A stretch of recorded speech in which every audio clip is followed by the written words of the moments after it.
मित्रांनो, एखादी पेटती अगरबत्ती जर आपण गोलाकार फिरवली तर आपल्याला काय पाहायला मिळतं? तर एक सलग वर्तुळ पाहायला मिळतं. यालाच आपण म्हणतो पर्सिस्टन्स ऑफ व्हिजन, दृष्टी सातत्य. होतं काय नेमकं? जर आपल्या नजरेसमोरून एका सेकंदामध्ये 16 किंवा 16पेक्षा जास्त चित्र जर सरकली, तर आपला मेंदू त्यातील वेगळेपण समजून घेऊ शकत नाही. थोडक्यात तो हँग होतो. आणि त्यामुळे मागच्या चित्राचा जो प्रभाव आहे तो आपल्या मेंदूवर असताना जर पुढचं चित्र त्याच्यासमोर आलं, तर त्यातलं वेगळेपण न करता आल्यामुळे मेंदू त्याला एक सलग हालचालीच्या स्वरूपामध्ये पाहतो, इमॅजिन करतो आणि त्यातून एक सलग आपल्याला हालचाल पाहायला मिळते.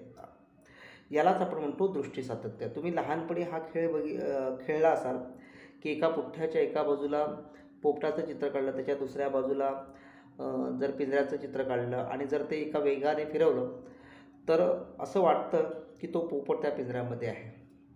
किंवा तारे जमी पर सिनेमामध्ये पहा, त्या मुलाच्या डायरीमध्ये जी चित्र काढलेली असतात, ती चित्र जर पानं वेगाने पलटली, तर त्यातलं एक चित्र हालचाल करून पुढे चालताना दिसतं. किंवा पंखा फिरत असताना आपण छत पाहू शकतो. ही सगळी उदाहरणं मित्रांनो दृष्टी सातत्याची आहेत. फारच इंटरेस्टिंग कॉन्सेप्ट आहे. याचा निश्चित अभ्यास करा आणि खूप मजा येईल तुम्हाला. थँक्यू.